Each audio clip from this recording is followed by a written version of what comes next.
नमस्कार. महाराष्ट्रात हजारो विद्यार्थी आपलं घरदार सोडून चांगलं शिक्षण घेण्यासाठी शहरांमध्ये येतात. पण इथे आल्यावर त्यांना नेमक्या कोणत्या संघर्षांना तोंड द्यावं लागतं? आज आपण आंबेडकर स्टुडंट असोसिएशनच्या एका मागणीपत्राबद्दल बोलणार आहोत. हे फक्त एक पत्र नाही, तर शिक्षण व्यवस्थेतल्या मोठ्या बदलाची एक हाक आहे. डॉक्टर बाबासाहेब आंबेडकरांचा हाच विचार या संपूर्ण आंदोलनाचा आत्मा आहे. शिक्षण म्हणजे फक्त पदवी मिळवणं नाही, तर ते मुक्तीचं साधन आहे. पण विचार करा, जेव्हा हेच साधन मिळवण्यासाठी संघर्ष करावा लागतो, तेव्हा काय होतं?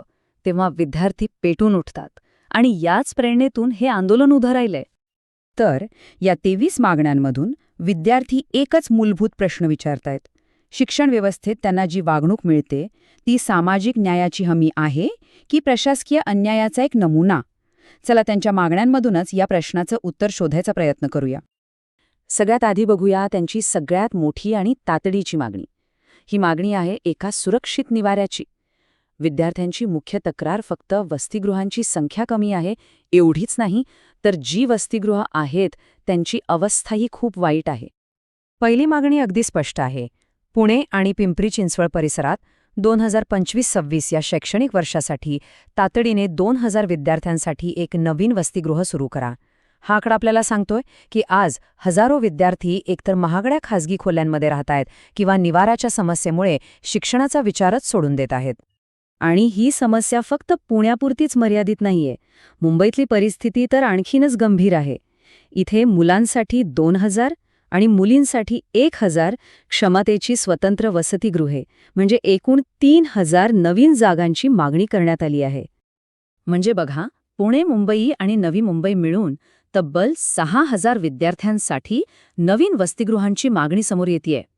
हे फक्त आकडे नाहीत, तर हे त्या प्रत्येक विद्यार्थ्याच्या संघर्षाचं प्रतिबिंब आहे, जो चांगल्या शिक्षणाचं स्वप्न घेऊन शहरात येतो, पण त्याला राहायला सुरक्षित जागा मिळत नाही. पण फक्त नव्या इमारती बांधून भागेल का? नाही. सध्याच्या वसतिगृहांची अवस्था सुधारणंही तितकंच महत्त्वाचं आहे. वारंवार तक्रारी करूनही निकृष्ट जेवण देणाऱ्या क्रिस्टल इंटिग्रेटेड कंपनीचा करार रद्द करा. इथपासून ते चेंबूरमधल्या मुलींच्या वसतिगृहासाठी स्वतंत्र खेळाचं मैदान द्या, इथपर्यंतच्या मागण्या यात आहेत. यावरून हे स्पष्ट होतंय की विद्यार्थ्यांची लढाई फक्त डोक्यावरच्या छतासाठी नाही, तर एका सन्मानजनक आणि निरोगी वातावरणासाठी आहे. वसतिगृहांचा प्रश्न तर आहेच, पण शिक्षण महाग होत असताना विद्यार्थ्यांना आणखी कोणत्या आर्थिक आणि प्रशासकीय अडथळ्यांना तोंड द्यावं लागतंय? चला ते पाहूया. शिक्षण घेताना सगळ्यात मोठा अडथळा असतो तो पैशाचा. सध्या भाडं आणि इतर खर्चांसाठी वर्षाला 60,000 रुपयांची मदत मिळते, म्हणजे महिन्याला फक्त 5,000 रुपये. आता मुंबई पुण्यासारख्या शहरात ह्यात काय होतं हे काही वेगळं सांगायला नको, बरोबर? म्हणूनच ही रक्कम थेट दुप्पट करून 1,20,000 रुपये करावी, अशी विद्यार्थ्यांची स्पष्ट मागणी आहे. आता वळूया प्रवेश प्रक्रियेकडे. इथे काही दशकांपासून अडकलेले नियम बदलण्याची मागणी होतीये. विचार करा, 1984 सालच्या एका निर्णयानुसार अनुसूचित जातीच्या विद्यार्थ्यांसाठी 30% प्रवेशाची मर्यादा आहे. यामुळे आज अनेक पात्र आणि गुणवत्ताधारक विद्यार्थ्यांनाही प्रवेश मिळत नाहीये. म्हणूनच ही कालबाह्य मर्यादा रद्द करून गुणवत्तेनुसार प्रवेश द्या, अशी मागणी जोर धरतीये. सोबतच इतर आरक्षणाच्या नियमांची स्पष्ट अंमलबजावणी व्हावी, जेणेकरून कोणावरही अन्याय होणार नाही, हेही त्यांनी स्पष्ट केलंय. पण नियम तर आहेत, त्याचं काय जर ते कोणी पाळलेच नाहीत तर?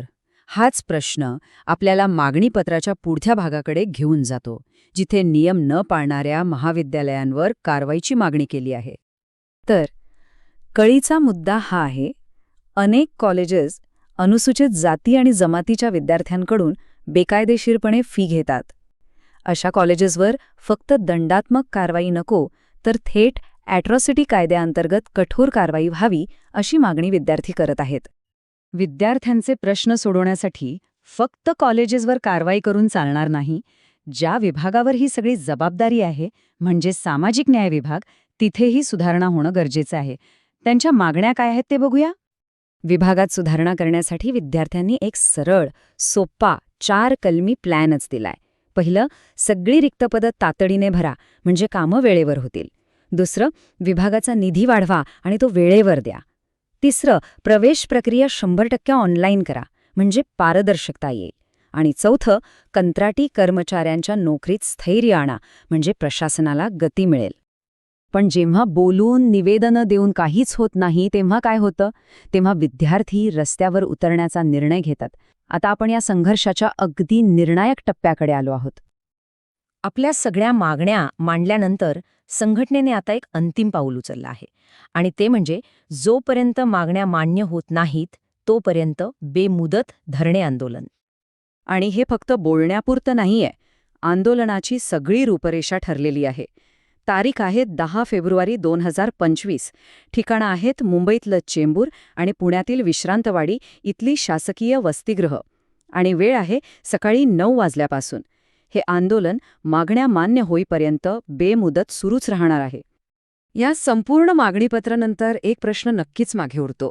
म्हणजे सुरुवातीला आपण जे ऐकलं की शिक्षण हे मुक्तीचं साधन आहे. मग आजच्या काळातही हे साधन मिळवण्याचा मार्ग इतका खडतर का आहे?